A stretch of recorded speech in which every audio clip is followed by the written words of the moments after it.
Polda Metro Jaya menjadwalkan pemeriksaan terhadap tersangka kasus tudingan ijazah palsu Joko Widodo, Roy Suryo, pada Kamis mendatang. Ya, selain Roy Suryo, sejumlah tersangka termasuk Dr. Tifa juga turut diperiksa. Ya, pemirsa, Roy Suryo akan diperiksa perdana sebagai tersangka. Surat pemanggilan sebagai tersangka telah dikirim terjadwal pada Kamis 13 November 2025 mendatang.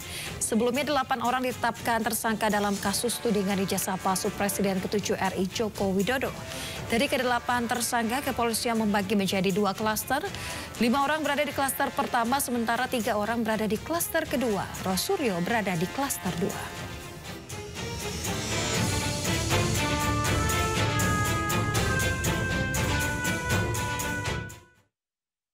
Sementara itu, Menteri Koordinator Bidang Politik, Hukum, dan Keamanan periode 2019-2024 Mahfud MD menilai para tersangka atau Roy Suryo CS tidak bisa diadili sebelum keaslian ijazah Jokowi diputuskan lewat pengadilan. Ya, menurut Mahfud, polisi tak berwenang tentukan keaslian ijazah.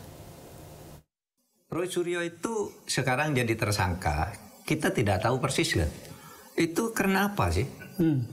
Karena menuduh ijazah Jokowi palsu atau karena soal lain, misalnya menimbulkan keonaran, menimbulkan kegaduhan, membuat berita bohong atau apa. Nah, kalau masalahnya ijazah palsu, saya sependapat dengan Pak Susno Duaji, sependapat juga dengan Pak Jimli, dan itu sudah saya katakan bulan Maret yang lalu kan, habis hari raya ketika saya pidato di kampus di Jogja itu. Gitu.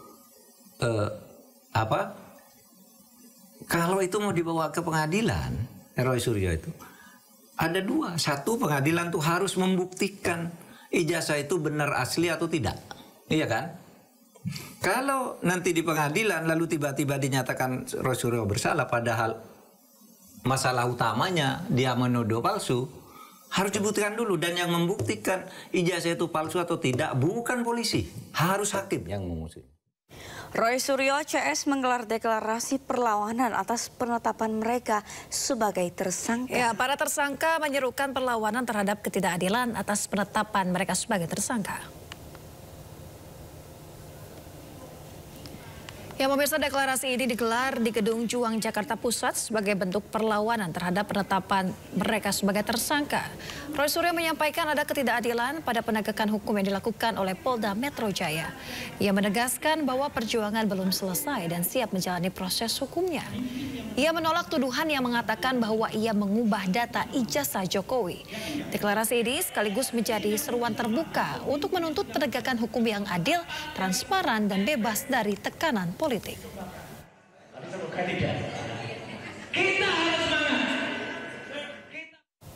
Sidang sengketa informasi pengamat kebijakan publik Bonatua Silalahi dengan Arsip Nasional terkait ijazah Jokowi kembali digelar. Ya, pemirsa, dalam persidangan, Kabag Biro Teknis Penyelenggaraan Pemilu KPU, Andi Bagus, yang menjadi saksi, mengakui tidak memberikan salinan ijazah Presiden ke-7 Joko Widodo yang terlegalisir kepada Arsip Nasional RI atau ANRE. KPU menilai ijazah memang bukan termasuk dokumen yang diserahkan KPU kepada ANRE. Dalam persidangan sebelumnya, ANRE mengaku mendapatkan 17 dokumen dari KPU, namun tidak ada salinan ijazah calon presiden. Mohon izin, kami tidak hafal, tapi yang menurut saksi yang saksi ketahui bahwa Pemirsa, guna mencari barang bukti kasus dugaan suap Bupati Ponorogo, KPK kembali menggeledah 3 tempat di Ponorogo, Jawa Timur.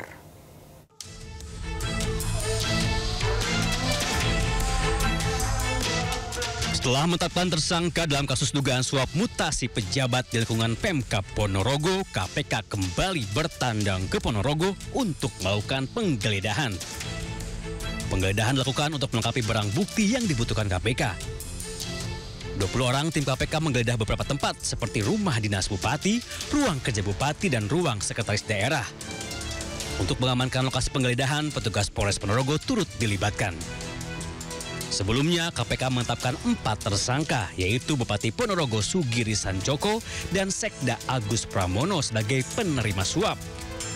termasuk Dirut RSUD Yunus Mahatma sebagai pemberi suap dan Sucipto, kontraktor pemberi uang kepada Dirut RSUD.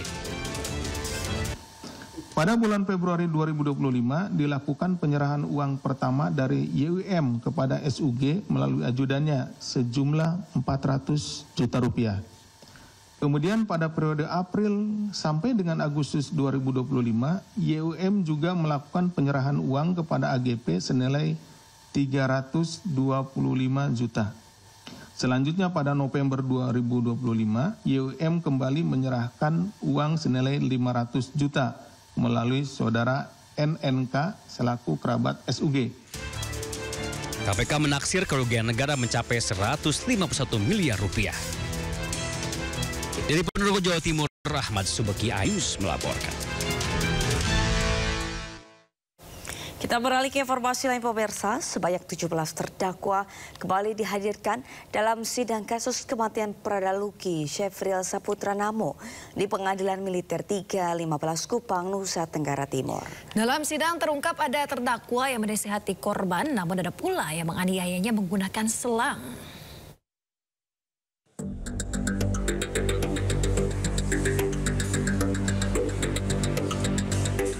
Sidang pemeriksaan saksi dalam berkas perkara kedua kasus kematian Pradaluki Namo kembali digelar di Pengadilan Militer 315 Kupang Selasa pagi. Sebanyak 17 terdakwa kembali dihadirkan dalam persidangan yang dipimpin Majelis Hakim Militer. Letda Infantri Lukman Hakim menjadi saksi terakhir dalam berkas perkara terhadap 17 terdakwa tersebut. Dalam keterangannya, saksi menjelaskan bahwa korban Pradaluki Namo dan seorang rekannya sempat dinasihati oleh beberapa terdakwa. Namun secara spontan ada pula terdakwa lain yang menganiaya korban. Itu kan sebelumnya itu tidak ada sebenarnya tegas yang melakukan pelanggaran seperti satwa. Hingga saat ini sudah ada 12 saksi yang diperiksa. Sedangkan pemeriksaan saksi tambahan dijadwalkan akan dilaksanakan pekan depan.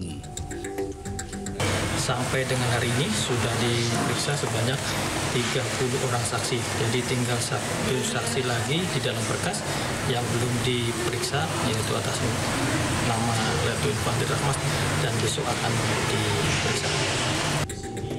Sebelumnya, sebanyak 22 prajurit TNI dari Batalion Infantri 834 Wakangamere diduga terlibat dalam tindakan penganiayaan terhadap Pradaluki Namo di asrama militer yang mengakibatkan korban meninggal dunia.